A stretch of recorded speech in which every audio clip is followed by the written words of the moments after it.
What happens when a powerful family, entrenched in the legal system for generations, suddenly finds itself at the center of one of the most shocking murder cases in modern history? The name Murdaugh once commanded influence, fear, and control over South Carolina's Low Country. But in 2021, that name became synonymous with scandal, deception, and betrayal. The Murdaugh family maintained a firm control over the judicial system for nearly a century. High-profile cases shaped their legacy, and they used their influence as a weapon. But behind the curtain of power lurked a darker reality, one of corruption, financial fraud, and ultimately, murder. The case of Alex Murdaugh captivated the nation, unfolding like a crime thriller that appeared almost too shocking to be real. Alex Murdaugh, a once revered attorney, faced accusations of killing both his wife and son. A desperate man drowning in financial ruin. A trial gripped millions, exposing the lies, greed, and manipulation that ultimately led to his downfall. How did a man who had it all become a killer? And what secrets still remain hidden beneath the surface of this chilling case? Stay with us as we take a deep dive into the Murdaugh murder trial, the evidence that sealed Alex's fate, and the aftermath of one of the most scandalous legal sagas in American history. For more than a century, the Murdaugh family dominated South Carolina's legal landscape, wielding influence that few could challenge. They weren't just lawyers, they were a dynasty. 3 generations of Murdaugh men served as solicitors, overseeing prosecutions in the 14th Judicial Circuit, an area spanning 5 counties. Their influence in the courtroom was significant, and their connections were extensive. For decades, their power seemed untouchable. From their law firm, PMPED, the Murdaughs controlled high-profile cases, securing massive financial settlements for their clients and at times for themselves. In this part of South Carolina, the law didn't just serve justice, it served the Murdaughs. But power unchecked often breeds corruption, and beneath the surface, a web of deception, fraud, and ultimately murder began to unravel. The family's downfall wasn't the result of a single misstep. It was a slow-burning collapse, fueled by greed, recklessness, and a history of shielding their own from consequences. The first major crack in the Murdaugh empire would come in 2019, with a tragic boating accident that led to the death of 19-year-old Mallory Beach, a case that put Paul Murdaugh, Alex's youngest son, in the spotlight for all the wrong reasons. On the night of February 23, 2019, a group of teenagers, including Paul Murdaugh, set out for a night of drinking and partying. Paul, already known for his reckless behavior, insisted on driving the family boat. Surveillance footage later showed him visibly intoxicated at a convenience store, purchasing alcohol with his brother's ID. As the group traveled through Archer's Creek near Paris Island, Paul, in a drunken state, allegedly became so aggressive and out of control that other passengers grew fearful. He refused to relinquish control of the boat, swerving recklessly through the dark waters. Then, disaster struck. The boat crashed into a bridge piling at high speed,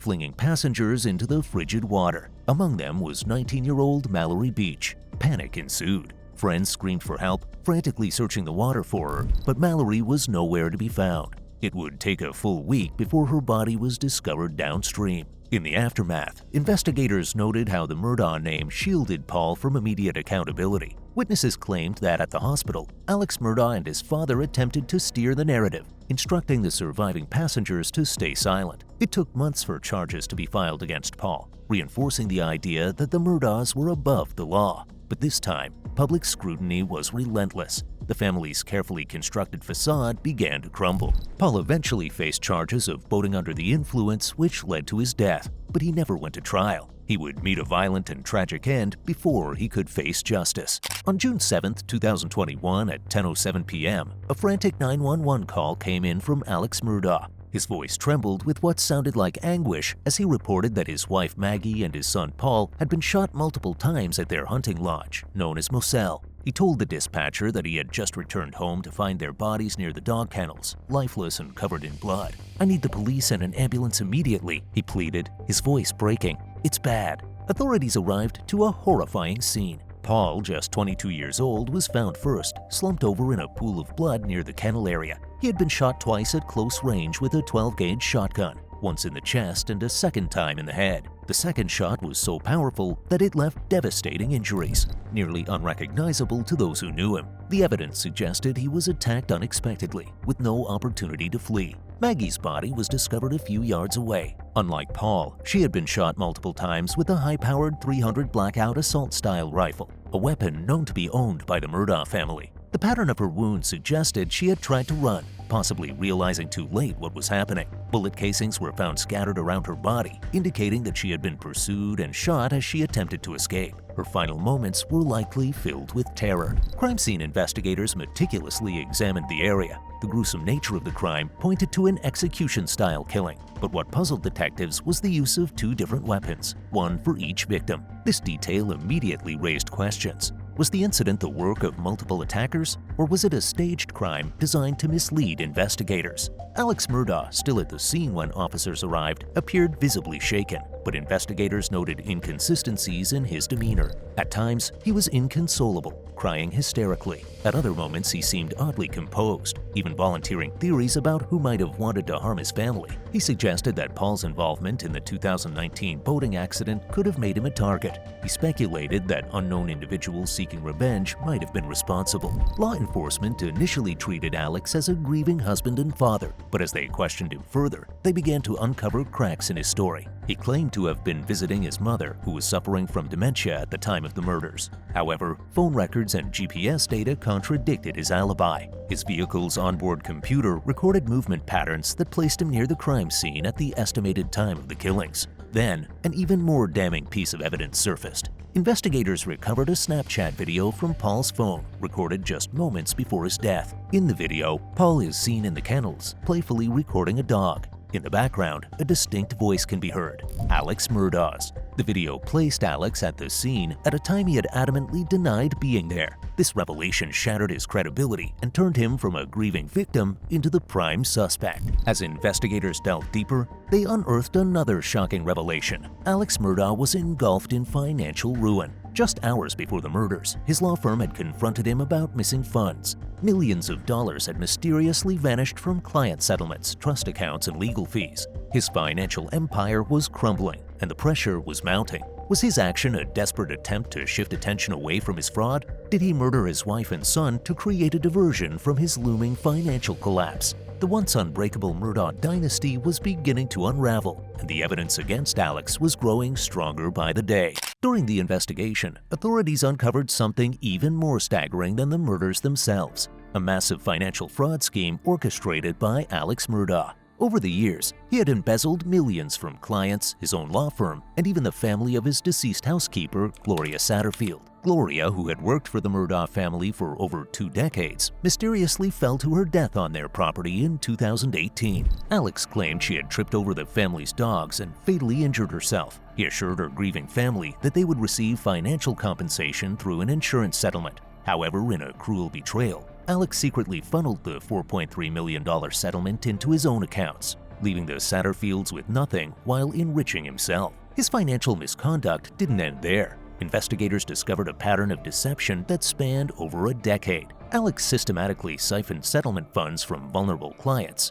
forging signatures and manipulating legal documents to divert millions into fraudulent bank accounts. Many of his victims were injured plaintiffs who had placed their trust in him, unaware that the money meant to support them was disappearing into his pockets. Court records revealed that Alex had developed an alarming dependency on opioids, spending vast sums to fuel his addiction. At the same time, he maintained a lavish lifestyle, supporting his family's extravagant spending habits while juggling mounting debts. As his financial crimes spiraled out of control, the walls began closing in. On the day of the murders, Alex was on the verge of exposure. His law firm had confronted him about missing money, and an official investigation loomed.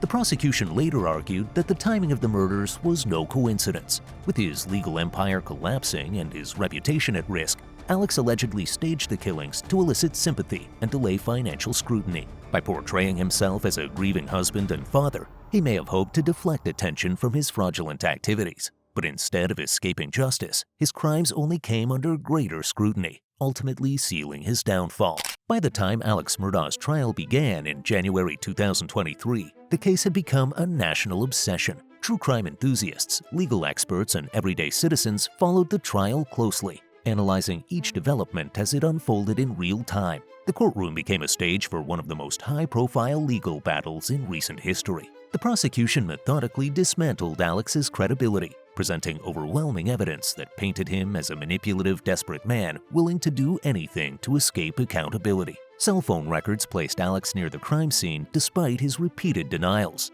Gunshot residue was found on his clothing, contradicting his claims that he had not been in proximity to the victims after their deaths. Paul's final Snapchat video captured Alex's voice at the kennels minutes before the murders, proving he was there when he claimed to be elsewhere. The defense tried to counter the evidence by arguing that the timeline was unclear and that no physical proof directly linked Alex to pulling the trigger. They suggested that investigators had rushed to judgment due to the public pressure surrounding the case, but their arguments faltered under the weight of the forensic and digital evidence presented by the prosecution. Then came the trial's most shocking moment. Alex Murdaugh took the stand in his own defense. The action was an unusual and highly risky move for a defendant facing murder charges, as it opened him up to cross-examination. During his testimony, Alex admitted to lying repeatedly, to investigators, to his colleagues, and even to his own family. He confessed to embezzling millions from clients, deceiving his law partners, and living a life fueled by opioid addiction. But despite these admissions, he remained steadfast in one assertion: he did not kill his wife and son. His testimony was filled with emotional outbursts, tears, and desperate attempts to regain the jury's trust. But was it genuine remorse or another calculated manipulation? Legal analysts debated whether his decision to testify helped or hurt his case. Some believed his admissions of deceit only reinforced the prosecution's argument that he was capable of orchestrating the ultimate deception, murdering his own family to protect himself. Despite the defense's attempts to sow doubt, the jury remained unconvinced. After deliberating for less than 3 hours, they returned a verdict: guilty on all counts. The speed of the verdict reflected the strength of the prosecution's case and the overwhelming weight of the evidence. The courtroom fell silent as the judge handed down the sentence. Alex Murdaugh, once a powerful and respected figure, was sentenced to 2 consecutive life sentences without the possibility of parole. The sentence marked the complete downfall of a legal dynasty that had ruled South Carolina's Low Country for generations. As the judge announced the verdict, the courtroom was filled with a mix of emotions. Survivors and families of those affected by the Murdaugh family's wrongdoings looked on, some with relief, others with lingering disbelief. Some saw the sentencing as long overdue justice, while others questioned whether all the family's crimes had truly been exposed. But the case didn't end with the guilty verdict.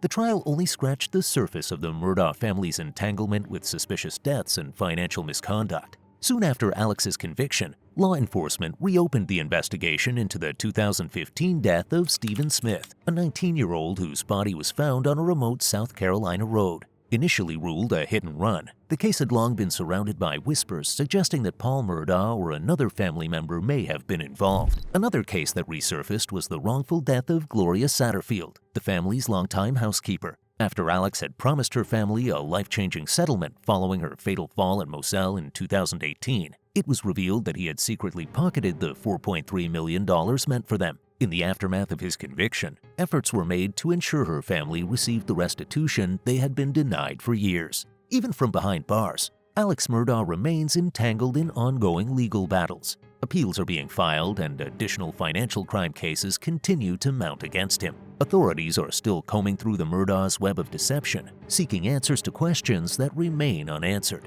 The once mighty dynasty is in ruins, its name forever synonymous with greed, corruption, and murder. The fall of the Murdaughs serves as a stark reminder of how unchecked power and privilege can lead to devastating consequences. And as the investigations into their past continue, one thing is certain: the story is far from over. The Murdaugh saga is more than just a true crime case. It's a cautionary tale about unchecked power, privilege, and the illusion of invincibility. It's a reminder that even those who seem untouchable can fall, and when they do, they fall hard. What do you think? Did the trial expose the full extent of the Murdaugh family's corruption, or are there still secrets waiting to be uncovered? Let us know in the comments. If you found this deep dive compelling, don't forget to like, subscribe, and hit the notification bell for more true crime investigations. Thanks for watching.